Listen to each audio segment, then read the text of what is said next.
Hello guys, it's me Philip the Law Guy, coming back with another video delving into the depths of Riot's universe. Today we're going to be talking about Garen, the Might of Demacia.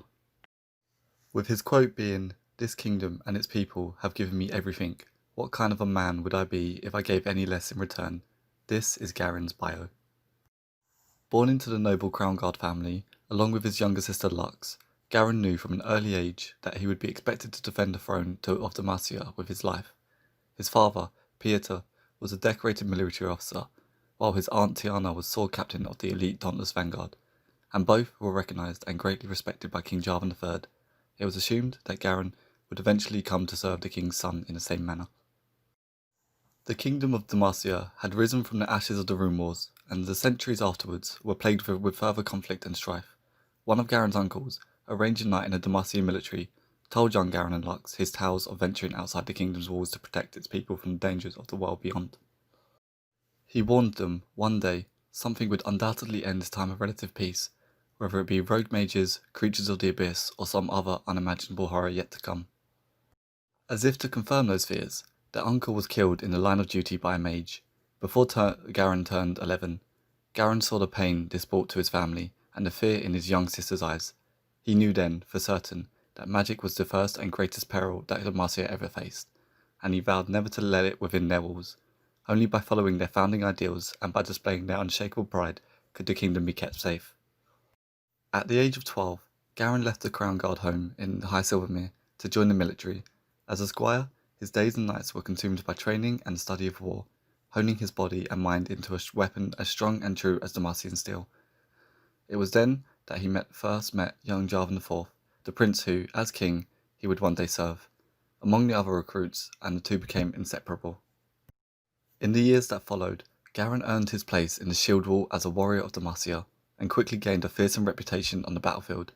By the time he was 18, he had served with honour in campaigns along the Freljordian borders, played a key role in purging fetid cultists from the Silent Forests, and fought alongside the valiant defenders of White Rock. King Jarvan III himself summoned Garen's battalion back to the great city of Demacia, honouring them before the royal court in the Hall of Valour. Tiana Crown Guard, recently elevated to the role of High Marshal, singled out her nephew in particular, and recommended him for the trials necessary to join the ranks of the Dauntless Vanguard. Garen returned home in preparation, and was greeted warmly by Lux and his parents, as well as the common people living on his family's estate. Though he was pleased to see his sister growing into an intelligent, capable young woman, something about her had changed. He had noticed it whenever he visited, but now Garen wrestled with a real and gnawing suspicion that Lux possessed magical powers. Though he had never let himself entertain the idea for long, the thought of a Crown Guard being capable of the same forbidden sorceries that had slain their uncle was too unbearable to confront. Naturally, through courage and skill, Garen won his place among the vanguard, with his proud family and his good friend the prince looking on. He took his oaths before the throne. Lux and her mother spent much more time in the capital, in service to the king as well as the humble orders of the Illuminators, yet Garen tried to keep his distance as much as possible. Though he loved his sister more than anything else in the world, some small part of him had a hard time getting close to her, and he tried not to think about that he would be forced to do if his suspicions were ever confirmed. Instead, he threw himself into his new duties, fighting and training twice as hard as he had before. When the new sword captain of the Dauntless Vanguard fell in battle, Garen found himself put forward for command by his fellow warriors, and the nomination was unopposed. To this day, he stands resolute in the defence of his homeland, against all foes. Far more than Demacia's most formidable soldier, he is the very embodiment of all the greatest and most noble ideals upon which it was founded. And now we move on to a short story featuring Garen. The old woman pulled the rope taut around the Demacian soldier's throat. He had attempted to speak, which was forbidden by the rules she had laid out. One more infraction and she'd have the right to slice his head from his shoulders and use his widow-peaked helm as a chamber pot. Until then, she could only tighten her grip, hope and watch as the tendrils of memory leaked from his head into hers. Of course, she could just decapitate him whenever she wished, but that wouldn't be proper. Much could be said of the grey-skinned seer, but nobody could say she didn't live by a code, by a set of rules, and without rules, where would the world be? In disarray, that's where. Simple as that. Until he broke those rules, she would sit here, siphoning away everything he had, his joy, his memories, his identity. until she was done with him, and then slice, chamber pot.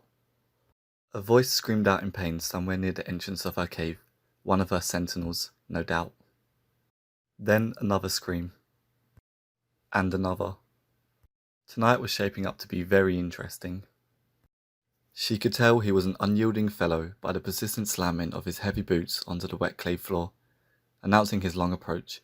When the echoing steps finally fell silent, a handsome broad-shouldered man stared at her from across the cavern. The look of grim determination on his face illuminated the then dim torches. Rivulets of blood dripped from his breastplate. Even from the back of the room, she could smell something sour in his armour, some sort of acidic tang that calmed the magic flowing through her veins in a way she did not like. This would be a very interesting night indeed. The knight, broadsword in hand, ascended the stone steps to the old woman's makeshift rock throne. She smiled, waiting for him to haul the blade up and bring it screaming down toward her head. He'd be in for quite the surprise if he did. Instead, he sheathed the sword and sat on the ground. Wordlessly, he stared into the old woman's eyes, patiently holding her gaze. He did not break their connection, even to flick his eyes in the direction of the leashed soldier at her side. Was this a ploy to throw her off? Was he trying to wait her out? Make her talk first? Most likely. Still, this was boring.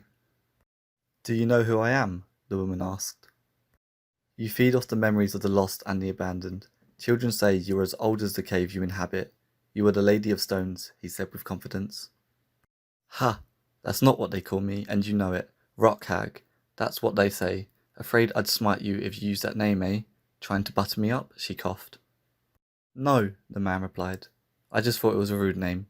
It's impolite to insult someone in their home." The old seer chuckled until she realized he wasn't joking. "And yours?" she asked. "What are you called?" "Garen, Crown Guard of Demacia." "Here are the rules, Garen, Crown Guard of Demacia," she said. "You have come for your lost soldier, correct?" The man nodded. "Do you intend to kill me?" the woman asked. "I cannot lie. I think it likely that either you or I will die, yes," he replied. The woman chuckled. "Eager to spill my blood, are you? Maybe you'd even succeed with that armour." She coiled the rope, squeezing the soldier's neck tighter around her ancient hand. "Still, if you raise your sword against me before our dealings are through, I will pull this so quickly you'll hear the snap of his neck echo in your mind for the rest of your days." He yanked the leash taut for emphasis. Garen's gaze remained unflinchingly focused on her eyes. "So, the rules. If you can give me one single memory I find more delicious than the accumulated memories in this one's mind," she said, flicking to the prisoner's helmet, "I will take it from you and give you him." She watched Garen's eyes closely now, for any hint of doubt. "If you cannot, well," she tightened her grip on the soldier's leash. "Should any of us attempt to renege our deal, the other is entitled to take repayment however they wish, with no resistance. Do you agree?" "I do," he said. "Then let me hear your opening offer. What is this soldier's life to you? Apologies for my rudeness. I'd refer to him by his name, but I've forgotten it already." "I do not know his name either. He joined my battalion only recently," Garen replied. She frowned at the young man. He clearly did not know what he was getting into. "I offer a memory," he said. "From childhood, my sisters and I astride my uncle's back as he barked like a Noxian drakehound. We laughed for many hours, and it's a good memory, unsullied by what would happen later to him at the hands of one of like you." The old woman scratched at the gelatinous film of her eye. "You do me disrespect," she said. "You think to trade a joyous memory as if that's all I savour." She cupped the soldier's head in her hand and relished the wisps of memory flowing into her mind from his. "I want everything. The pain, the confusion, the anger. Keeps me looking young," she laughed, dragging a twisted finger across her wrinkled cheek. "I offer my grief, then, at my uncle's death," Garen said. "Not good enough. You bore me," said the Lady of Stones, and pulled tighter on the leash. Garen sprang to his feet and unsheathed his sword. The hag's heart leapt as the thought of killing the impatient young knight, but instead of attacking, he dropped to one knee, lowering his head before her, and gently placed the tip of the blade on her lap, pointing towards her midsection. "Search my mind," he said. "Take whatever memory you wish. I am young. but I have seen much and experienced a life of privilege that you might find pleasurable. Should you try to take more than one memory, of course, I will push this sword through you, but any single memory is yours for the keeping." The old woman could not help but cackle. The arrogance of this boy! He had the nerve to think one of his memories would outlay the lifetime she could absorb from his colleague. His courage, or ignorance, was unquestionable. One had to respect it. Smacking her lips, she leaned over and placed her palms upon his head. She closed her eyes and peeled back the layers of his mind. She saw triumph at the Battle of White Rock. She tasted the lyre buck roast at his Lieutenant Whidden's feast. She felt a lonely tear fall as he had held a dying comrade on the fields of Brashmore. And then she saw his sister. She felt his intense love for her, mixed with something else. Fear? Disgust? Discomfort? She pushed deeper into his mind, past his conscious memories. Her fingers probed his thoughts, pushing aside anything unrelated to the golden-haired girl with the big smile. His armour made the search far more difficult than it would have been, but the old woman persisted until... Childhood. The two of them playing with toy figurines. His soldiers charge her majors, ready to slaughter them. She tells him it isn't fair, they have magic. It should have been an even fight. He laughs and knocks her clay mages over, batting them aside with his metal crusaders. Upset, the girl shouts and suddenly there is light shooting from her fingertips and he is blinded and confused and frightened. She is taken away by their mother. Before their mother leaves the room, she kneels and tells the boy that he didn't see what he thought he saw. It wasn't real, just a game. The boy, his mouth agape, nods. Just a game. His sister is not a mage. She couldn't be. He pushed the memory as deep as it could go. Stretching her fingers, the old woman finds more and more memories like this spread amongst the knight's childhood, each ending in a blinding display of light, buried deep. Cacophonous mixtures of love, fear, denial, anger, betrayal, and protectiveness. The knight had not been wrong. These were good memories, far juicier than those provided by the broken man. She smiled. The knight had been clever, putting his sword to her stomach, but he wasn't clever enough. Once she took a memory, he would forget he had ever possessed it. She could take whatever she wanted. Branching her fingers, she sifted through his memories, searching for anything involving the girl of light. She snatched up every single one she found before pulling out of his mind. "Yes," she said, opening her eyes. "This will do." She pointed at the cave's exit. "Your bargain is accepted. A single memory for a single life. Take the boy and leave at once." Garen stood and moved to the leash soldier. He bent down, helped the soldier up, and began to walk backward out of the cave, never once looking away from her. Quaint. He was worried she might break the deal. Poor thing didn't realise she already had. The knight stopped. He dropped his companion to the ground and charged, his eyes still locked on hers. The old woman, thrilled at his impetuous attempt, he was too big, too lumbering, too slow to ready his cumbersome sword before she could descend upon him. Her fingers cracked with darkling energy, thirsting to drink in more of his mind, but she couldn't take her eyes off his. In them, she saw the years of luscious memories she would feast upon, until there was nothing left to. She felt something cold inside of her, something metal. The sour tang of the knight's armour, stronger now than ever, tickled the back of her throat. The hag looked down to see Garen's sword jutting from her breast. Stains of red and black seeped from the wound, dripping onto the knight's gauntlets as he stared steadfast into her fading eyes. He was faster than she had thought. "Why?" she tried to say, only to cough up a mouthful of black bile. "You lied," he answered. The hag smiled, acidic tar bubbling between her teeth. "How'd you know?" "I felt lighter, unburdened," Garen replied. He blinked. "It didn't feel right. Give them back." She thought for a moment as her blood mixed into the mud of the cold cave floor. The hag's fingers went numb as she placed them on Garen's skull, forcing the memories back into his mind. He gritted his teeth with pain, and when he opened his eyes, she could tell them from his wariness that he had gotten everything he wanted.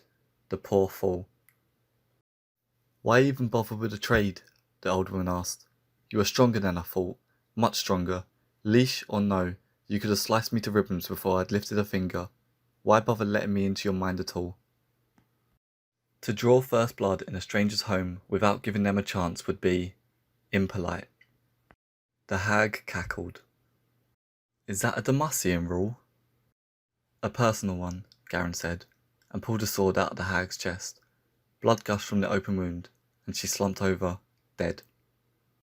He didn't spare her another look as he picked the soldier up and began their long march back to demacia.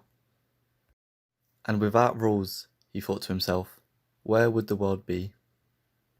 And that's it for this video. Thank you very much for watching, guys and girls, and if you like this type of content then subscribe, as I'll be posting every Tuesday and Saturday. Have a wonderful morning, day or evening.